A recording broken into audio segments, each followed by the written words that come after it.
चमरान के गाना ना बाजे के चाहिए, दादा साहब के गाना ना बाजे के चाहिए, हिरान के गाना बाजे के चाहिए। उतने पे स्टेज पर चढ़ के ट्रांसफार्मर पर से लाइन काट के आया और राही में दौगल बन आदमी की चल बारात चल रहा भी जाने के लाइन काट के बस बाराती वालन के लगना समारे। बहन की विदाई हो गई है आपकी? सर हम कैसे कैसे विदाई किए, हम लोग शादी हुआ रात में हम लोग 4 दिन तक खाना नहीं खाए सर, सब अपन हमारे खत्म कर दिए सर। हम लोग भी लालसा था कि हमारे बहन के धूमधाम से शादी हो।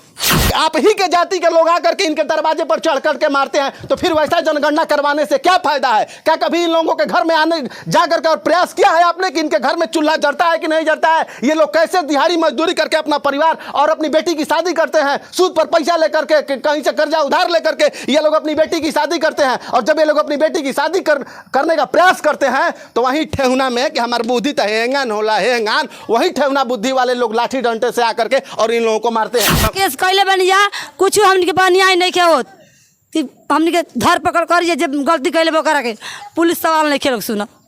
सिर्फ इस बात को लेकर के दलित परिवार के दरवाजे पर चढ़ करके और लाठी डंडे से यहाँ पर इन लोगों को मारा जाता है कि गाना तोरा जात के ना बाजी, गाना हमरा जात के बाजी। कहते हैं कि चमार है, ये तो हम लोगों का आका बोलने लगा, इन लोगों की इतना हिम्मत हो गया, यही कहकर के वो सब अपना मनमानी करते हैं, अपन दबंगई दिखाते हैं। ये तो रविदास जयंती मनाते हैं, ये अम्बेडकर जयंती मनाते हैं, चाहे इस तरह भी बर्थडे सर्टी मनाते हैं तो आकर दबंगई करने लगता है, मारने लगता है। हम लोग इतना दिन तक इन लोगों के खिलाफ में प्यार नहीं किए थे। जात के नाम पर, धर्म के नाम पर हम लोग को मारा जाता है। बताइए हम लोग क्या कसूर है? हम अपना देश में अब चैन से जी नहीं सकते हैं, पढ़ नहीं सकते हैं, अच्छे से ओढ़ पहन नहीं सकते हैं, तो क्या करेंगे इस देश में रहकर? हम लैट्रिन करे गई रहनी फ्रेश होके अब आवत रहनी तले हमें पत्थर ईंटा ले मार दिहलो हमारा। नमस्कार, अभी हम एक दलित परिवार के आंगन में हैं और इस आंगन में हम आपको दिखाएंगे कि देखिए कैसे शादी का माहौल था। इस घर में एक बेटी की शादी हो रही होती है, दरवाजे पर बारात लग रही होती है, जयमाला हो रहा होता है। उसके बाद इस गांव के कुछ अभद्र लोग आते हैं और वहां पर लड़ाई झगड़ा कर देते हैं और लड़ाई झगड़ा इस बात पे कर देते हैं कि गाना यहाँ पर तोरा जात के ना बाजी, गाना हमारा जात के बाजी। झगड़ा इस बात को लेकर हुआ कि यहाँ पर भीमराव अंबेडकर का गाना नहीं बजेगा, यहाँ पर गाना बजेगा अहिरान स्टार का।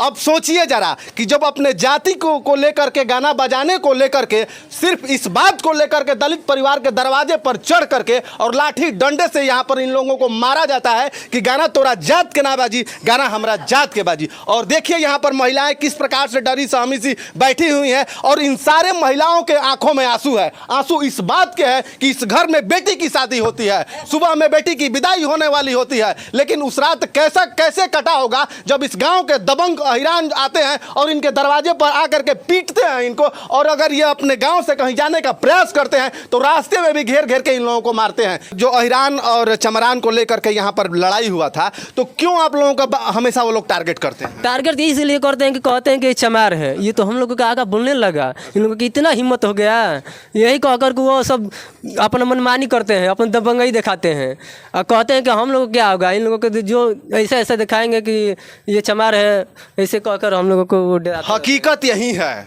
हकीकत यही है जो ये बता रहे हैं कि दरअसल में हम समाज के सबसे निचले तबके के दरवाजे पर उनके आंगन में खड़े हैं और सच्चाई हम आपको दिखाने का प्रयास कर रहे हैं। आपकी आंखों की पटरी को खोलने का हम प्रयास कर रहे हैं कि देखिए, जो बड़े बड़े मंचों से आप दावे करते हैं और ये कहते हैं कि हम गरीब के परिवार के जो सबसे निचले तबके के समाज के लोग हैं, हम उनका उत्थान करेंगे। संविधान का भी निर्माण बाबा साहब भीमराव अंबेडकर ने किया था, इसी को लेकर के किया था, इसी बात को लेकर के किया था। आरक्षण व्यवस्था भी इसी बात को लेकर किया गया था और बोलने का अधिकार भी इसी बात पर दिया गया था कि शायद आप समाज के सबसे निचले तबके के हैं तो आपको हर वो अधिकार दिया जाए। इस घर में शादी था, शादी का माहौल था। देखिए यहाँ पर सभी लोग रो रहे हैं। काहे रो रहल बनी रहुआ?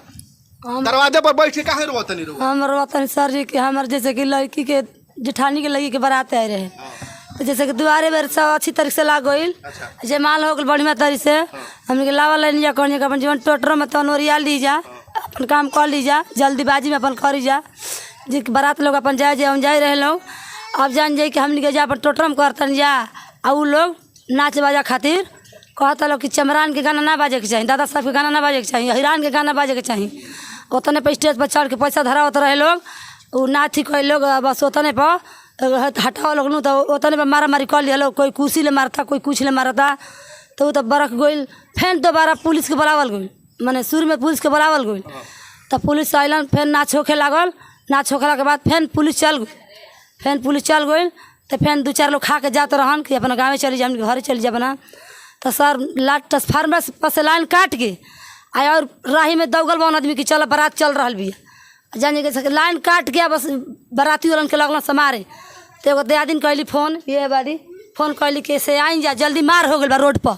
सब जितना टोटल बारात रहे उतना टोटल दौग के गई, अमनियों के दौग के गई नहीं जा केने बस कोई कोने छिपाता, कोई खींच केने छिपा, राती में बुझाता। ये तो बेटी के शादी रहे, ए मड़वा में बेटी के शादी होखे वाला रहे। रोवा सब तो अपन बेटी के शादी में अजुराई लोग जा, तो रोवा सब छोड़ छाड़ के भागनी है, झगड़ा छोड़ भागनी है, झगड़ा देखे खातनी। हमने अपन जान न बचावल भाई, कसम जान हम सर हमके जान ना बचावल लगी कि हमके शादी ना भइल, खून भइल। हमके 2 दिन तक से हमके खाना ना खनी जान जे कि हेडक के मारे कि कोई अपन बड़ी मर से शादी करला बन अथी से सबक ले शादी करला, उस सबक ले शादी ना बोल जान एकदम खूने शादी भइल बा। हमनी के केस कैले बनिया कुछ हमनी के बनिया नहीं के होत कि हमनी के धर पकड़ कर जब गलती कैले बो करा के पुलिस सवाल नहीं खेल सुना। काहे पुलिस काहे नहीं के सुनत? अब का जाने हमनी का जान जा कि घूस देले वालो कि का कैले वालो।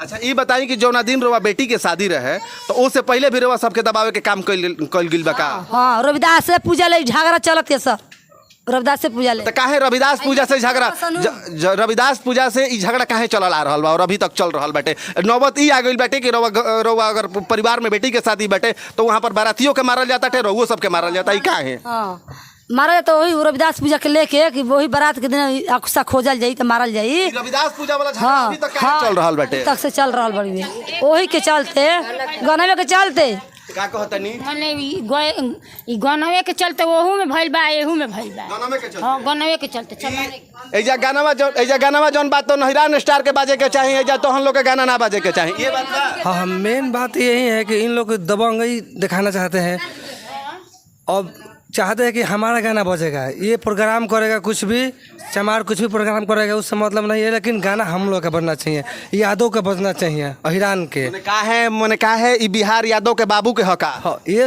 इस वजह से क्योंकि क्या ये बिहार यादवों के बाप का है? क्या इस बिहार में तेजस्वी यादव उप मुख्यमंत्री हैं तो इसका मतलब ये हो गया कि ये बिहार यादवों के बाप का हो गया? अगर आपके बाप का ये बिहार नहीं है तो आप समझिए कि अगर समाज के जो गरीब तबके के लोग हैं, समाज के जो सबसे अति पिछड़े के लोग हैं, बिहार इनका भी है। संविधान द्वारा, बाबा साहब द्वारा रचित संविधान में यह वर्णित है कि इस देश के रहने वाले हर एक लोगों का एक ये बिहार है, ये देश है, और यहाँ तक ये हर किशनपुर गाँव भी है। शक रहे हमारा तो वह टांग टूंग के लिए अलन हमारा के। मैंने पहले से अंदाजा रहा है कि हमारा के हम लाइटिंग करे जाते नहीं तो रास्ता में घेर के मारी लो। हाँ, कार्डेट रहे हमने के पहले ले जानकारी रहे कि मरी हस। अच्छा ये बताई कि हमेशा काहे रहुआ सबके टारगेट कइल जाता है? इहे ने बताई काहे मन हमेशा टारगेट कइल जाता है? टारगेट करो तो ऐसे कि चमार हड़सन, यानी कि तो पढ़े लगलसन, लिखे लगलसन, आगा ही बढ़े लगलसन, यानी कि दबावल जाओ, ई मनमानी करे लगलसन। रविदास पूजा में वो गाना, अश्लील गाना बजावला खातिर रोकनी जा, वही खातिर उ लेके झगड़ा कइलसन। आज तक वो झगड़ा चलता अभी तक। अश्लील गाना रही एगो गुड्डू रंगीला गाना, इतना खराब गाना रहे। हम बहन बेटी उजे रहली सन, उजे खड़ा रहली सन, अपन देखत रहली सन, और उजे अश्लील गाना बजावे खातिर रोकनी जा ना, ई गाना ना बाजी, बजाओ तो बढ़िया गाना बजाओ लो। वही खातिर कहता सन कि तो मन बढ़ गइल बा, ई तो मनमानी करे लगल सन, ई तो बोले लगल सन हमनी के आगे। हाँ, दलितों से शोषित किया जाएगा, जात के नाम पर, धर्म के नाम पर हम लोग को मारा जाता है। बताइए हम लोग क्या कसूर है? हम अपना देश में चैन से जी नहीं सकते हैं, पढ़ नहीं सकते हैं, अच्छे से ओढ़ पहन नहीं सकते हैं, तो क्या करेंगे इस देश में रहकर?